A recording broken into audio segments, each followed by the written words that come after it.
What's up, everyone? Welcome to another Rotogrinders podcast, a weekly preview with TJ and TheLuuch. I'm Justin Carlucci alongside of TJ Laessig. What's going on, TJ? How are you? How we doing? Doing pretty good on this Monday here. Had a crazy high-scoring week, I would say, across all of our teams in GFS. I mean, Lockett going off for 50-plus DK points. And it was nice to have the late-night hammer back in true fashion, getting that Sunday night game on the main slate. I kind of enjoyed it. I thought it was just a throwback to a couple years ago when that was the norm. But, yeah, I think there's a lot to – we had like we said, that late game, Seattle, Arizona. We figured it was going to be a high-scoring game going into the week, and it turned out that when everything was said and done, that was pretty much the game that you needed to have a stack from in order to win any of these tournaments. So we can get into that a bit. But, yeah, overall pretty good week. Yeah, when you have a bunch – it was a little bit of a rough ride for me, and I'm one of those guys that scored a ton. And, you see a lot of people complaining on Twitter, I scored 170 and didn't cash it. I mean, it was what it was. I mean, you had guys over 10% going absolutely ballistic. You're going to need both of them to make a ton of money. And even if you had one of them, I mean, I'm sure there's people that maybe had Devontae Adams and not Lockett, probably didn't cash, right? I mean, Tyler Lockett saw 20 targets last night. 20. Crazy. 20 targets. So, yeah, I mean, really the recipe here was you needed Lockett, you needed Devontae Adams together to take things down. And, man, what a barn burner. Russell Wilson, 50 attempts throwing the ball. We did see Chris Carson injured earlier in the game, but Carlos Hyde came in, looked like the workhorse a little bit there, and had the lead at halftime after half. But what a shootout this turned in. Kyler is incredible, pure athlete, doing his thing. Hopkins continues to just pretty much beat up on anyone that's in front of him. We talked a little bit about that too. And DK Metcalf, 5 targets, 2 catches in a game where Seattle scores 34 points. Is this just a case of the coverage was really good on him? And how can you explain this one? What's up with Lockett seeing 20 targets and Metcalf 5? Yeah, you almost wonder if I mean, Peterson was all over Metcalf, right? And maybe he was just shutting him down and he couldn't find a way to get open. But, I mean, every time you looked up, it was Tyler Lockett getting targeted and the majority of the time catching the ball. It was really something. I mean, the most memorable play from DK Metcalf was when he chased down that interception all the way down the field and then made that tackle, which was impressive in its own right. So, yeah, I mean, I think the 2 or 3 weeks before this, Metcalf was the one getting more volume and more production than Lockett. So it really is going to continue to be a bit of a guessing game with those two going forward. And yeah, I mean, you could double stack them too. I mean, I was saying before the show, I in one of my FanDuel GPP lineups double stacked Russ with Lockett and Metcalf, and it's just like, man, Metcalf just kills the lineup, right? It's when so many different people are going off like we have in GPPs, you pretty much need to be perfect to win. And we were talking a little bit about it before the show. We touched on it, I think, last week on the pod as well, just this concept of game stacking. And, I mean, it continues to for the most part, show up each and every week that the winner of these tournaments has some sort of game stack, right? I was just spending some time going through results DB here on Rotogrinders, and a lot of the winning lineups that I'm seeing are Kyler paired up with Hopkins, sometimes paired up also with Kirk, and then, of course, having Lockett on the way back there. And it just creates so much correlation in your lineup that when a game goes off like that does, right, somebody out there is going to have a game stack. So unless you think that there's a week where none of these games are going to go off, but I mean, in today's NFL, we're almost always seeing one game go for 60, if not 70 plus points on a week-to-week basis. So I personally am going to continue to, in my own lineups, build. Like I don't build a GPP lineup anymore without game stacking. Personally, I just think it's the right way to go about it. Again, it minimizes the number of things that you have to get right. If the thing that you're trying to get right is that this game is going to shoot out, and then you pick different pieces from the game in a couple of your different lineups, then hopefully you just land on that winning combination. But just wanted to touch on that, and if you're out there listening and aren't employing game stacks in your GPP builds, I would definitely take some time to reconsider that strategy, because it's pretty much the only way to win tournaments every single week. Granted, it's possible to get there with a bunch of one-offs, but for the most part, game stacks are what's going to do it for you. Yeah, we've seen some GPP winners on FanDuel with a couple of maybe 2-player total team stacks and maybe not running it back. But we talked about the differences between sites, and FanDuel is more touchdown dependent. There could be a week where there's 7 games with a 50-plus total, which is kind of not too crazy anymore with how quickly these offenses are and the crazy amounts of snaps everybody's getting off. But there's going to be some weeks where there's not. So when you see a bunch of lower totals, I'm definitely more prone to having more players from one game that I think is gonna do the damn thing. And we keep talking about every week these quarterbacks with rushing upside, and just Russell Wilson at 84 yards on the ground last night. Think about it. That's like an extra 200 passing yards. It's like hidden, right? You can think about it that way. If you think about it that way, it's almost like Russell Wilson threw for almost 600 yards last night. If you turn that into how many DK points it would have been. So it's just insane. And you have Kyler on the other side, 60 yards and a score, I think he had. So we're hitting on the same things here. And you're going to see the pricing is reflecting that. All the guys are rushing upside typically are towards the top. I'm looking at DK pricing, which is thankfully out. Mahomes against the Jets. You would have told me Kansas City scored over 30 points and Mahomes was not a factor. I would have called you crazy. But that was a strange game, and Kansas City kind of blew the doors off Denver, and Mahomes wasn't great. Didn't have to do a lot. Didn't have to do anything, really. But you got Russell Wilson at 78. Aaron Rodgers has just been on a mission, and he has a little bit of a minor rushing upside himself once in a while. And of course, you got Lamar against Pittsburgh, 74. Josh Allen at 7K. So, a lot of guys who can gain those points with their legs. And obviously Herbert, 6,900, finally getting some love, and what a tear he's been on, Justin Herbert. So same things, game stacks, quarterbacks are rushing upside. It's kind of the new norm in that sense. And Russell Wilson is, I guess you could say, kind of was a blueprint of things to come for years, and just the way he's been able to extend plays and rack up those fantasy points. And now we have probably a third of the league quarterbacks with some rushing upside now. And look at Josh Allen and Cam Newton. I guess Cam Newton was a blueprint of that too. And man, was he bad this week too, by the way. But yeah, so it was a crazy game last night. Kudos to you if you had a ton of Tyler Lockett exposure and you likely needed it. But on the flip side, what's the injury news from the Cardinals, TJ? Kenyon Drake going to miss some time? It is time for Chase Edmonds season. I mean, I think that we've all been waiting for it. I'm sure people will be taking their Chase Edmonds best ball victory laps on Twitter. But, I mean, you just watch the game, and he just looks so much more explosive than Drake, more dynamic, very good in the passing game. I think it's a plus. I mean, obviously you never want someone to get hurt, but I feel like it's going to make the Cardinals offense as a whole more dynamic if they're going to be running out Chase Edmonds as that every down kind of guy. I'm not sure off the top of my head who they have behind him going forward, but yeah, it sounds like, I think they're on bye this week, the Cardinals. Yep. Mm-hmm. But once they come back from bye, maybe it's a good thing they're on bye. Otherwise, we would have had like 5K Chase Edmonds. That would have just been the smash chalk this week. But it'll be interesting to see what they do with his price when they come back. But I mean, he's definitely, you saw it last night.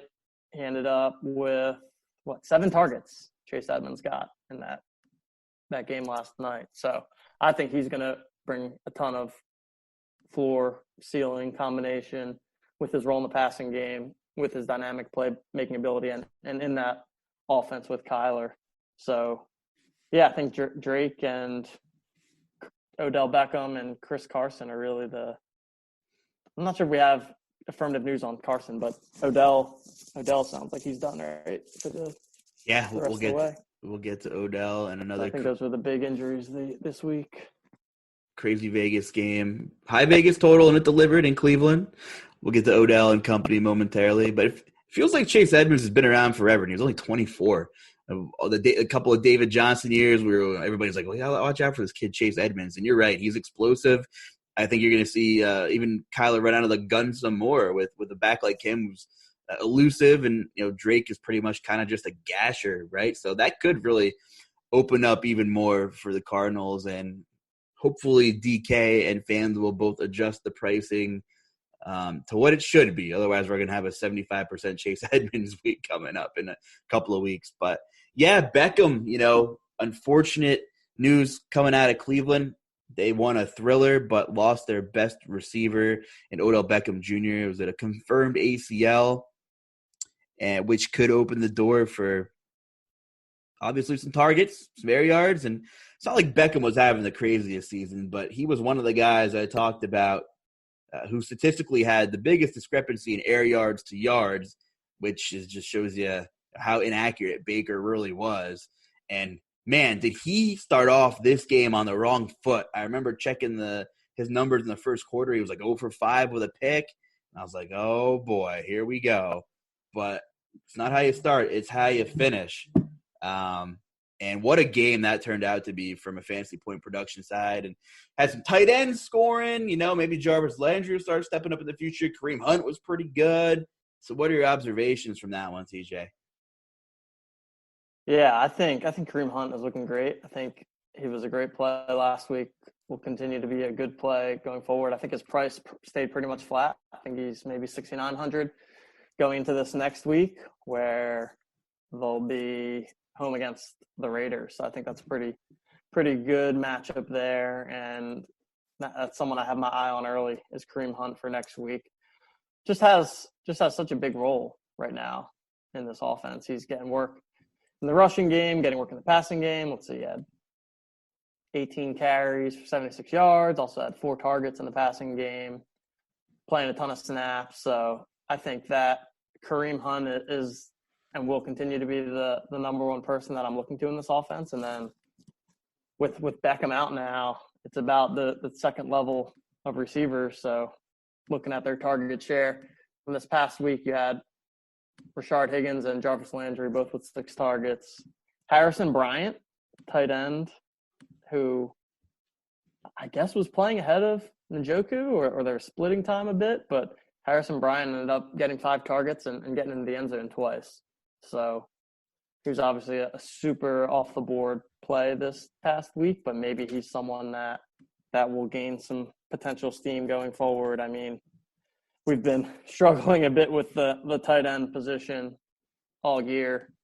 There's just not a ton to love week to week. So let's see. It looks like he's 3,200 again next week in that matchup with the Raiders. So nothing I'm dying to go to there. I mean, yeah, like you said, Beckham just wasn't as big a part of the offense as you think. So it's not like there's massive amounts of usage to go around. I'd personally give the biggest bump to Hunt, and then you've got Landry, Higgins, Brian, and Njoku. We'll kind of see how that plays out. It could be a case of Baker just not being that good again. Beckham had 584 air yards, and Landry had 358. He was the next highest on the team. Comes out to here, air yard market share 35% for Beckham this year. Landry was at 20%. So, yeah, but Kareem Hunt, they brought him in to catch passes last year. I know he didn't play a full year, but he was on pace for over 70 catches last year. We know he's diverse, and when your guy's struggling to throw the ball down the field, what's he gonna do? Check it down and go to the tight ends, right? I guess it's worth noting that Rashard Higgins has worked his way back into fantasy football relevance again, as he does from time to time. 20% of the market share in the game against Cincinnati. So we'll have to check out for some updates here. And like you said, Cleveland has 2 tight ends now, which seem to be in the picture as well. So this is the thing, TJ. They want to be a run-first offense still, right? So I guess it depends on game script and what you think is going to happen. And definitely nice matchup, just first look for Kareem, like you said, out of the gate. Absolutely. Yeah, definitely something to have our eye on there. Off the jump, high total in that game, too, I think. Yeah, 54 total, Vegas, Cleveland. So I think Hunt's going to be a premier go-to option there. And, yeah, we'll just have to evaluate those passing options. It's going to be one of those games where we're getting a lot of those, right? These games with super high totals where it's not super clear off the jump of who's going to get the fantasy production. And I think that Cleveland-Cincinnati game is the perfect example from this past week. And they certainly delivered from a fantasy perspective. I think some of the Joe Burrow stacks were doing pretty well in tournaments until that Seattle-Arizona game kicked in. So they're an interesting team to keep an eye on. And to me, Joe Burrow and Herbert are kind of emerging as the second tier of dual threat quarterbacks, right? They're obviously not on the level of a Kyler and a Russ, but they come at a cheaper price tag and they don't bring the same level of upside, although they're starting to show that they do, right? I think they both had 38 and 41 DraftKings points each this week. So Bengals stacks is something that I think is going to continue to interest me just because I like Burrow. I like Higgins. I like Boyd. I don't love A.J. Green, although he's continuing to be involved. So, I mean, you can certainly play A.J. Green. And then, obviously, last week we had the Gio Bernard chalk that opened up. And we'll have to monitor what Mixon's status is going to be coming into this week. But, yeah, we've got the Bengals against your Titans, which is another high total, 54.5 points there. So the Titans are an offensive football team now, right?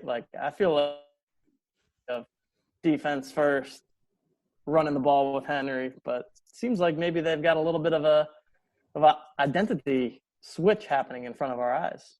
Yeah, and it's hard to see that when it's been the other way around for so many years. The ball just didn't move in Tennessee, from Jake Locker to Mariota. You even go back when Hasselbeck was a placeholder, 8 or 9 years ago for a while. So never thought Ryan Tannehill would be the guy to turn it around, but it's happening and it's a thing. And as bad as they played in the first half against Pittsburgh, you saw what this team could do in the second half. They had to honor Derrick Henry's run game no matter what his numbers were, because if you don't step up and stop the run, he's going to kill you. And A.J. Brown, the yak monster, hit a little play-action slant over the middle, got them right back in the game, and that's what A.J. Brown does. Amazing that A.J. Brown and Metcalf played together at Ole Miss, and they had 5 wins, I think, that senior season. I don't know if it's a testament to poor quarterback play or how good the SEC is, but any NFL team would have been lucky to have this duo together, as Ole Miss did a couple of years ago. But, yeah, there's 5 games with 50-point totals or higher right now and 2 more that are 48 or more. So half the main slate looks to be pretty offensive-friendly. You're looking at Titans-Bengals, that's a good game to stack. And I think ownership won't even be too crazy. Bengals, Titans, and where's the ball going to go? But I think it's a good game stack. We talked a little bit earlier about the game stacks here. T. Higgins is in play, obviously, as well. I know you mentioned a couple of these guys. And A.J. Brown or Henry on the other side. Take your pick. So I think that's a really, really good call there, and could be borderline sneaky to moving forward here. People are still going to be hesitant to kind of hit the button on Joe Burrow, right? On a slate where there's a lot of talent and higher priced quarterbacks. But that's a game where there's going to be a lot of points. You look at Roethlisberger's numbers, he was attacking the outside. You look at his pass chart, everything was outside against the numbers. The Titans are still missing Adoree Jackson, and they're rolling out Ty Smith and Jonathan Joseph. This team can be exploited on the outside, and I think we might see a shootout between those two teams. Yeah, definitely. Yeah, looking at the numbers here, Boyd and A.J. Green both with 13 targets last week. So Boyd catches 11 of them. A.J. Green only catches 7 of them. I mean, man, it seems like the completion percentage when throwing at A.J. Green just has to be horrendous on the season. but the volume's there. But yeah, I think Boyd is still the big dog in that offense, and I just think Higgins has more upside than Green, even if Green's getting that volume. So yeah, interesting game to stack there. And then I think another higher total that we have here is Minnesota at Green Bay, another 54.5 point total. Green Bay sitting at 6.5 point home favorites. And I mean, until Tyler Lockett went off in the night game, it was all about Devontae Adams early on, right? I mean, he came back and came back in a big way in his usual role. 16 targets, caught 13 of them, scored 2 touchdowns. I mean, he's just clearly the premier wide receiver in the league right now. DraftKings very quickly bumped his price tag up to, I think, 8,800 now. So we were able to get him at 7,900 last week. Not going to be the case this week, but still think that he has to be in consideration. The target share, the volume. I mean, that's where Aaron Rodgers is looking, and he's just a tough guy to cover. And they're going to be looking in the red zone. He can do it all. Adams. Yeah, you go back to week 1, there was over 70 points in this game, the same matchup. Usually you think of division foes and they're ugly, ugly games, but Rodgers had 364 and 4 touchdowns. Adams had 17 targets that game, 2 scores. That was with Lazard and with Aaron Jones. Interesting. Dalvin Cook, I saw a report that said, I'm like 99.999% sure I'm going to play kind of thing. So that's integral news here. That's integral news. I think it's interesting, though, because if people are, like, really game log hunting, I'm wondering where they're going to go. Because in week 1, Adam Thielen had a really nice game. 2 scores, 8 targets, 100 yards. And Justin Jefferson, first game of the NFL, because it was pretty much irrelevant. The last time Minnesota took the field was against Atlanta a week ago already, where Jefferson was the leverage play, had 41% of the air yard market share, which is interesting because the previous 2 weeks Thielen dominated. So here's a team where I want a piece of, but in my eyes, I can't rationally full stack them together with Cousins because Cousins just doesn't do enough, right? But one or the other are usually in a decent spot. This is going to be a good game environment. You would think the game script would favor them to, have to keep the pedal down. So I'm definitely going to take a hard look at either getting Thielen or Jefferson on my teams, and it's hard to put your finger on which one of them it's going to be. I mean, they're combining for about 70% of their air yard market share numbers. It's ridiculous in the air. But you look through every game this year, and one of them has pretty much hit value in pretty much every game. So I'm really torn on how I feel about these Green Bay corners. Jaire Alexander, Kevin King. I'm so hot or cold on them from week to week. One week the group plays really well, and a lot of buzz about how good Alexander was in the offseason moving forward, and he is good. But for me, it's just tough. And then next week they gave up like 30 or something like that. But they're coming off a game where they got shredded against Tom Brady and company the previous week, right? Like that was just a total abomination.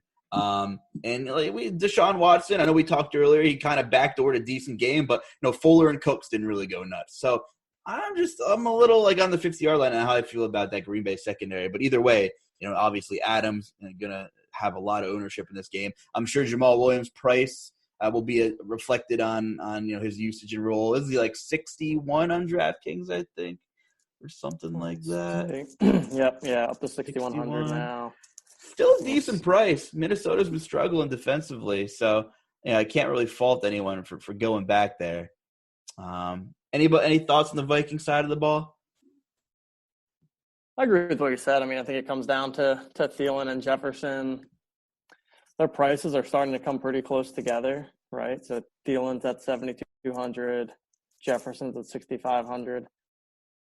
I'll lean Thielen just because I think that there's more consistency and the larger sample that we see there. So I also a fine play. And I'm also on board with what you're saying in terms of not necessarily loving the quarterbacks in this game, right? Like Kirk Cousins, I mean, I don't have a ton of interest there. And I think Rodgers is a great play, but I mean, Rodgers is 7,600. He's the third most expensive quarterback on the board. And like we've said, it's hard to win tournaments without these dual threat quarterbacks. So to me, about game stacking and correlation, right? It doesn't always have to be the full game stack with the quarterback, right? You could stack up another game and then put Adams and Thielen in a lineup together. And those two pieces are just give you higher upside combination in your lineup. So that's probably more of a direction of where I'd be looking to go. Obviously, if you're playing Adams and Thielen together, not the cheapest combination of wide receivers, so you'd need to pair it with a smaller stack. But that's kind of where I'm at with this game in general. And yeah, I think Jamal Williams, 6,100 is probably about a fair price for him at this point. I mean, he got his 19 carries it's last week, so he was pretty much a full-on workhorse. Dylan mixed in a bit, but not a ton. Two things to piggyback off that. I take back my statement about Aaron Rodgers having like slight rushing upside. I guess I'm like still envisioning Aaron Rodgers like 5 years ago who was running a little bit like when he had to, but he's not. So that's my bad. That's my bad. I think he has like 45 total rushing yards this year. But the last 3 games he's played, he's thrown for 11 total touchdowns, which is just insane. You know, that clunker at Tampa Bay. But also, like, his schedule, right? He's played Minnesota. Like, they've been bad this year. Detroit, bad. New Orleans, generally pretty bad against the pass and a good game environment. Atlanta, 4 touchdowns, 300 yards. The Tampa Bay, that defense has really stepped it up. You know, people are talking about it. Winston's not putting them in bad situations anymore like he was last year. And then Houston, who Ryan Tannehill shredded, and now he threw for 4 scores. So he's playing incredible football. But outside of Tampa Bay, I don't see a defense in there that scares me. And Minnesota doesn't. I'm not saying they do by any means, but I get what you're saying here. You know, the price is up. And another thing we talk about sometimes is, you know, some people are afraid to play a running back and a receiver from the same game on the same team and not use the quarterback. But you know, I look at Minnesota, and I wouldn't be shocked if Dalvin Cook and either one of those other receivers were in the winning GPP lineups. Because let's face it, Cousins doesn't have to throw the ball at Dalvin Cook. I mean, it's that simple. And it might be like more of a price thing. If 2 players are very expensive, it is tough to play them together. You know, we talked about the Seattle-Arizona game last night, and they were rightfully very high, and rightfully so. But, you know, Jamal, you know, and on the flip side, like you said, Jamal Williams, 6K, and Adams, you know, they could both get it done.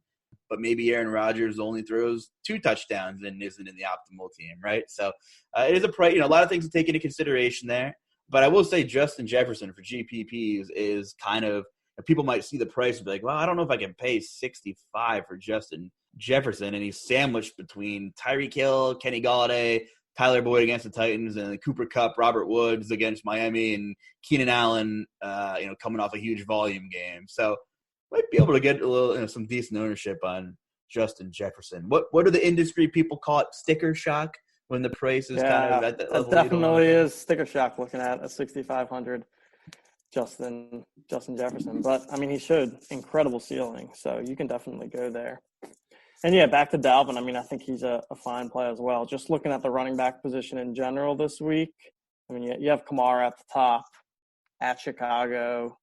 Not the greatest matchup for him, but I mean, I feel like Kamara had like a terrible game last week, and he still gets 23 points. So, like, to me, Kamara's just going to get points no matter what. But 8,200 at Chicago is a bit steep there. So I don't think he's going to be as popular as he was this week. Hunt at 6,900 certainly sticks out. We've got CEH 6,500.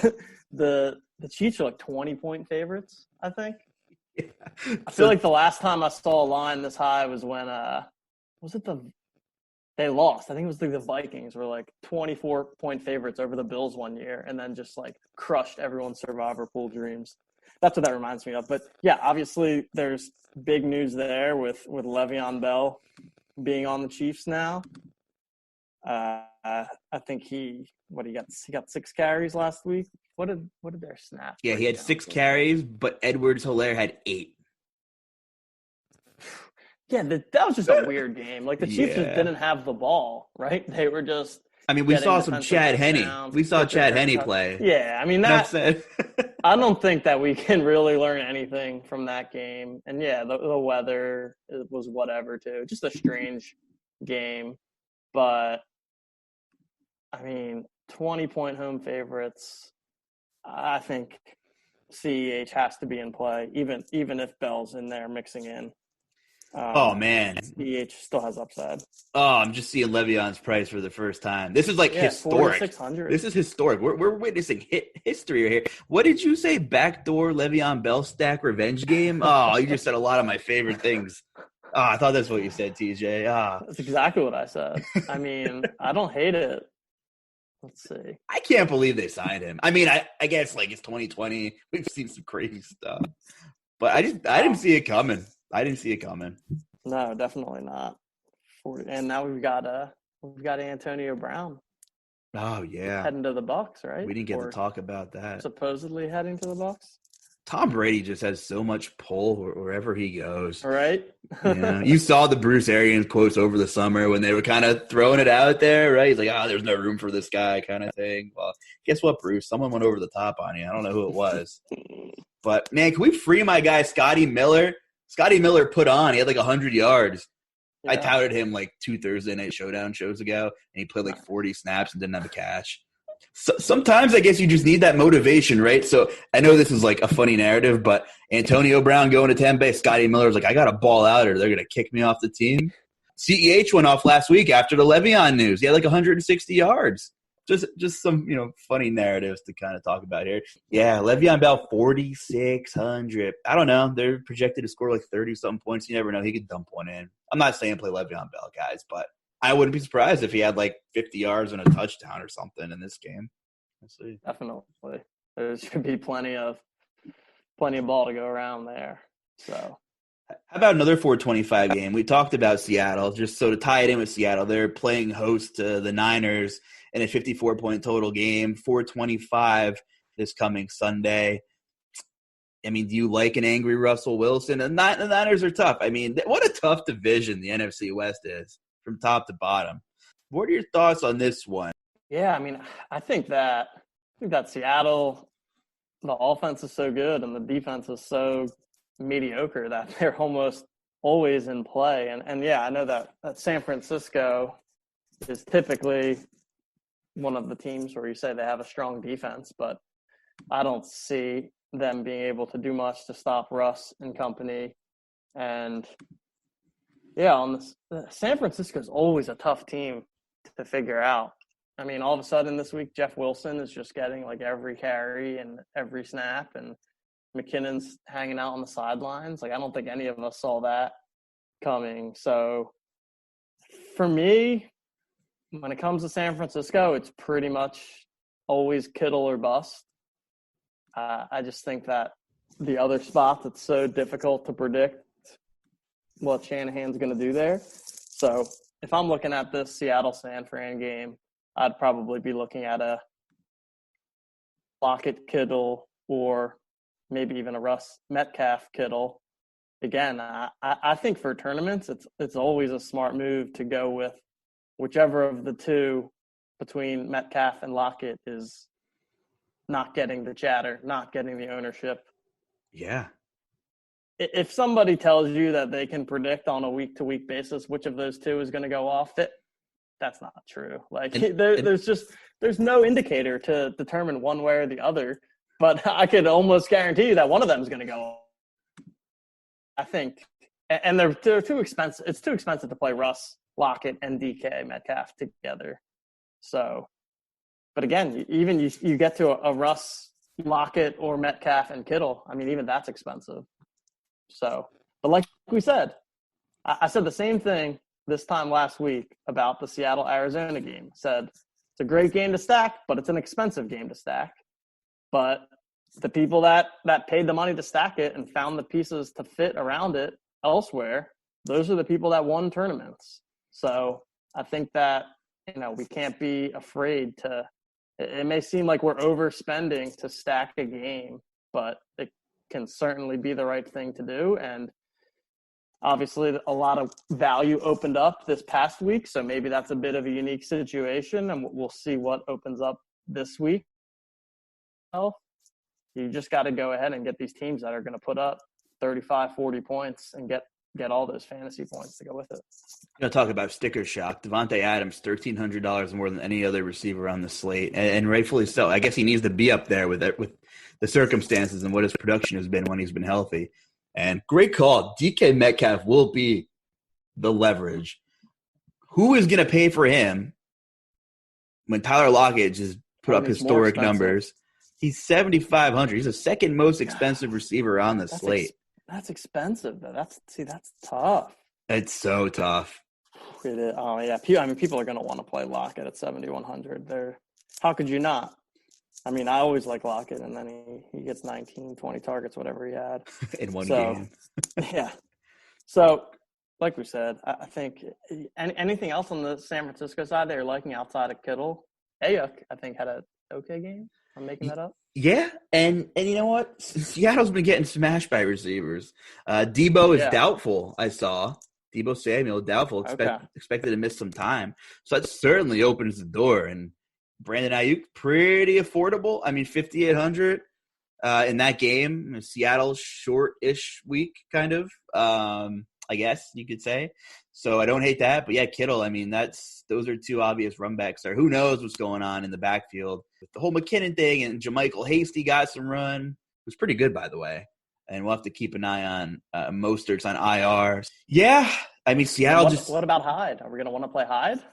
5,300. Do you like revenge games? You tell me.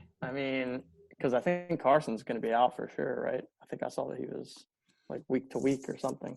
15 carries, saw 4 targets, which is a lot for him. And I know they were rotating Travis Homer in occasionally. But I don't hate Hyde. I guess I'm more prone to play him on FanDuel because typically he doesn't catch the ball out of the backfield, right? More of a touchdown red zone guy. But I can't fault you for Hyde. If people are going to go to Jamal Williams a lot, depending on ownership projections, I might be more prone to, if I need somebody in that range, maybe drop down to Hyde if he's going to come in a little bit lower.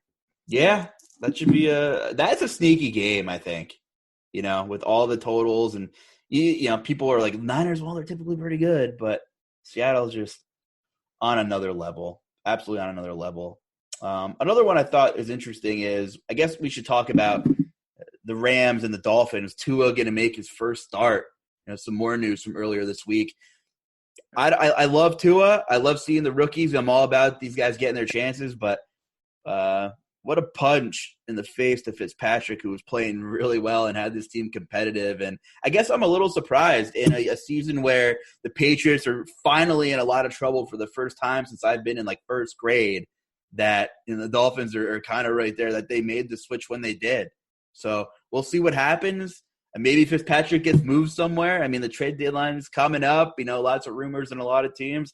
I don't know. But regardless, as of right now, the Rams are 3.5-point favorites on the road against a guy making his first ever career start. So I don't know how he's going to affect that offense. We finally saw Devontae Parker have his relevant weeks and Preston Wilson here and there. I don't know. What do you think about that game, and what do you think about the quarterback swap? I agree that the quarterback swap just kind of came out of nowhere to me, right? But I guess obviously I understand the timing, right? They wanted to do it to have the bye week to prepare. But if that was their plan, it seems to me like Fitzpatrick was blindsided by it. So if that was their plan all along, then okay, that should have been the plan all along. It just seems so weird that you take a team that has historically struggled, and they're 3-3 right now. I think they were coming off of it, Jets maybe, and then he just gets benched out of nowhere. It's strange, and yeah, it's going to be pretty difficult to predict what's going to happen there with Tua. keep my eye on that. And yeah, we're recording on Monday. We have the Rams Monday night game coming up. It's always the same cast of characters with them, right? It's spinning the roulette wheel between Cooper Kupp and Robert Woods and seeing which running back feels like playing on any given week. But yeah, I think that there's a lot of unknowns in this game, just given the nature of the new quarterback for Miami, given the nature of the Rams and their pretty much historic unpredictability from week to week at this point. So I don't know that I have a strong. I'll probably mostly avoid this game for this week, but I'll definitely be keeping an eye on Miami and seeing what that new offense looks like. Yeah, that should be fun. I'll definitely try to tune into that one as much as I can. There's a couple of games we didn't cover, and if you want to mention anything in them, Steelers Ravens, huge game in the AFC North, 46.5 total. Yeah, that's going to be a fun one too. Those teams typically pretty much are involved in a grinder, one of those slugfests. So I guess Deontay Johnson's status we have to monitor, right? We talked about that a little bit. The guy can't get through fourth quarters, and when he does, he has just a stranglehold on the target share. How many did he have? I know you had the numbers or you brought it up. He had 14 targets this week. Wow. I mean, yeah, it's ridiculous. When he plays, and if he can stay healthy, I mean, I'm going back to week 1, 10 targets, 13 targets. Then he got hurt for 2 weeks? And then comes back and has the massive target, 14 targets again this week. So I did see his price came up a bit, though. To what? Is he in the 6K now, I think? Let's see. Oh, no, 5,500. 5,500. So keep an eye on him in the injury situation.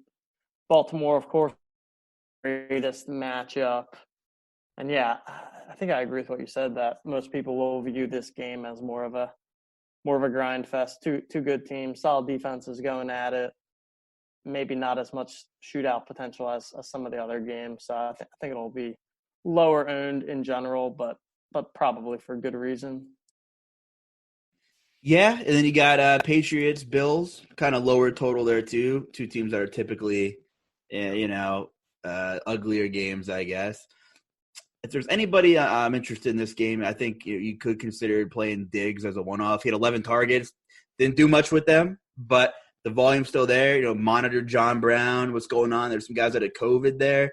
So kind of the same thing from a couple of weeks ago when John Brown was out. Everybody was on Diggs against the Titans a couple of weeks ago. And Diggs, he was getting every target pretty much, every passing situation. So don't like a ton of that as a lineup construction from a whole, I guess. And who knows, there could be some drama throughout the week with Cam Newton and Stidham, and who knows what's going to happen there. I mean, it was brutal over the weekend. So Cam and company are taking some heat from the Boston media and everything going on there. Yeah, I mean that you don't see the Patriots get beat down like that too often. So I think the Buffalo New England really interesting for me from a real life football perspective. I think it should be although they've both been struggling a bit. I mean, Buffalo I think kicked 6 field goals this week. Couldn't get into the end zone once. Ugly. So yeah, I think both of those games that we just talked about, New England, Buffalo, Pittsburgh, Baltimore, they're better real life football games than they are fantasy games, in my opinion. So yeah, but at the same time, any week you want to do a Josh Allen, Stephen Diggs stack, I'm certainly not going to talk you out of it. They always have upside that they can bring to the table. Yeah, any other games or anything you want to talk about? We have Saints Bears, and we got the Bears on Monday night. Didn't get there yet. Kind of want to wait to see how things pan out. Obviously, we got to see what's up with Michael Thomas. Hamstring randomly bothering now. I really wonder if there's some more locker room issues there. I really wonder. I saw he might not be playing again. Something's up there, man. Seems something weird is going on there for sure. In which case, I mean, it's going to continue to be Kamara. in that offense.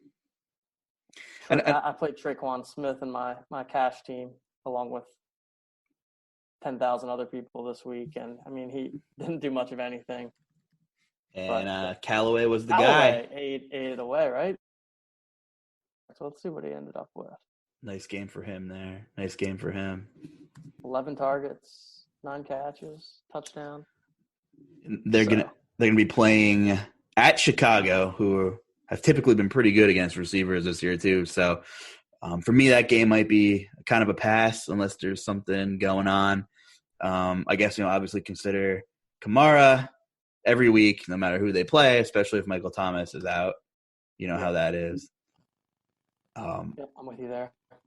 Yeah, but we didn't spend a lot of time on the Colts and the Lions. We didn't really bring up the Raiders who were playing the Browns. So you got anything on either of those two matchups? I'll give you the floor, and then I'll give you my take. And then before we get out of here, I know your Birds are playing on Sunday night against the Cowboys in what is hysterically kind of a big game in the Andy Dalton injury. So let me hear anything from the Colts, Lions, or on the Raiders, and then we'll go back and forth there, and then I'll let you talk about the Eagles if you want to. I don't want to upset you on this one. No, let's do it. So yeah, Colts, Lions. I mean, Kenny Golladay, just always a beast. He didn't have much going for a majority of the game this week, but then ended up getting there. What did he end up with? I think he ended up with a pretty standard 6 catches, 114 yards on 7 targets. He's still sitting at a nice value at 6,600. Him as a one-off piece in any lineups. There's not a ton on the Indy side that jumps out to me. I mean, Jonathan Taylor, I think, is kind of settled in as a pivot running back option on any given week, right? I think that he's never quite the standout or the chalky play, but he does have a nice role there and can be viewed as a pivot, although he is 6,600. I mean, it's hard for me to play that over like a Kareem Hunt for just a little bit more. So I think it's really I guess Hawkinson as well. I think he ended up having a decent game. Hawkinson sitting there, 5,300 on DraftKings. It's gotten to the end zone this past week. So the majority of the Lions offense is running through those two guys, and that's predominantly where my interest would lie in that game. Makes sense. I really wonder if Jonathan Taylor might be the contrarian move today. I mean, this week, whatever, today, this week, same thing. Just because of, you have Henry in a smash spot, Dalvin Cook's coming back, Kareem Hunt's in a great spot. And then the value guys with the injuries, Jamal Williams, people are going to go to him at 61. Carlos Hyde, people are going to go to him if Carson's out. And Taylor's kind of in this tasty matchup. Hasn't seen more than 12 carries, 17, 13 the last couple weeks. Ever since that game against the Vikings in week 2 where he had 26, he really hasn't seen a ton of volume. But he's been fairly efficient. He's averaged 5 yards a pop last week, 4.8 against Cleveland, 4 against Chicago, 4.5 against the Jets. So, when he's touching the ball, he's playing well. And Detroit, and we talked about it in a couple pods, is super vulnerable against the run. So I really wonder if they get into game script, which I get it. We didn't see them, falling behind against Cincinnati like they did in week 6 and things like that. But maybe, I don't know, maybe he's the forgotten guy. I mean, if I can get ownership on a guy who's still in a pretty good matchup, it doesn't happen too often, right? If there's a good matchup, there's usually ownership. But I don't know. I'm interested to see how the cards fall there. I think it's a nice pivot spot. But yeah, and for the Raiders, I was thinking about the Browns are giving up a ton of points too now. Pretty bad against receivers. But where's the ball going to go, in Oakland? It's just Nelson Aguilar's coming back. Here we go. A couple big games put together. I don't know where you go there, but I can see a one-off from that side being in some good GPP lineups. It's just Renfro's under 4K. Where's the ball going to go there? Darren Waller is the top play in that game in terms of a consistency basis, I think. So, we talk about how ugly tight end usually is. So if you're not going Kittle or, of course, Kelsey, I don't mind Darren Waller in that game, which should be pretty competitive. 5,600, 1,400 less than Kittle, probably has similar upside. So I think he's right in that zone where if you're looking for exposure from a good game environment, could be Darren Waller. Yep, agreed. I think Waller would be my favorite play on that side of the ball as well. Cool. That's fair. Talk to me about the Eagles. Eagles Cowboys, not on the main slate, but I'm sure it'll draw a ton of showdown interest when that time rolls around. And obviously, Andy Dalton, concussion. And what are we going to see from that game? Who's quarterback in Dallas if Andy Dalton's out? Yeah, we've got the NFC East leading Eagles just playing some phenomenal football. I'm sure everyone watched that lovely Thursday night game. I was actually about to turn it off, and then all of a sudden they just came back at the end when it seemed like things were over. But, I mean, they're just so banged up right now. I think Sanders is probably he seems like he's shaken up to be a game-time decision. Ertz is out. I mean, it's just picking up guys off the street for the Eagles.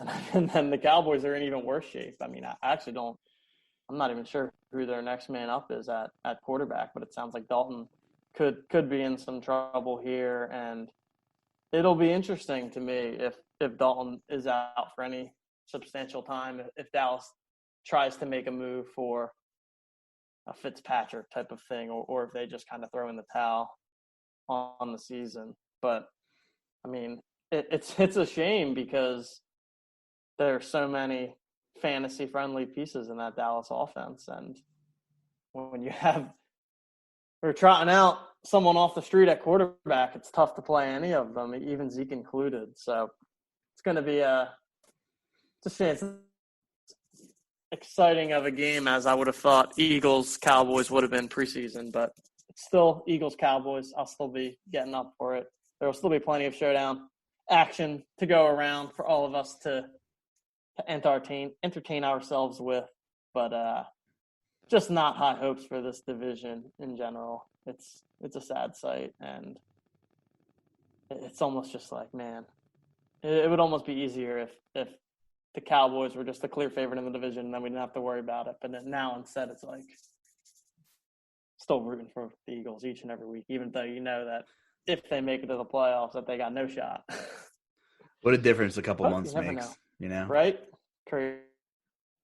One final note I did want to make, I'm kind of looping back here to Detroit, is, their reports were saying DeAndre Swift's going to get an expanded workload after he had a monster game the week before, and everybody got really excited. And he did lead the backfield in touches for the second straight week, played 45% of the snaps. Peterson still had 31%. And Kerryon Johnson, they just won't cut the cord on the guy, 23%. So still hard to be like, let's roster DeAndre Swift this week. Still hasn't seen 50% of the touches in any week. This might be a gradual thing. I don't know. But as long as the Lions are competitive, they obviously brought Peterson in for some unknown reason, which still blows my mind. But he's not going away. So this backfield is still a complete disaster in Detroit, TJ. Yeah, just another one of those where it's pretty much locked into a committee, and by playing anyone, you're completely rolling the dice and hoping for the touchdown variance to go your way, which can happen.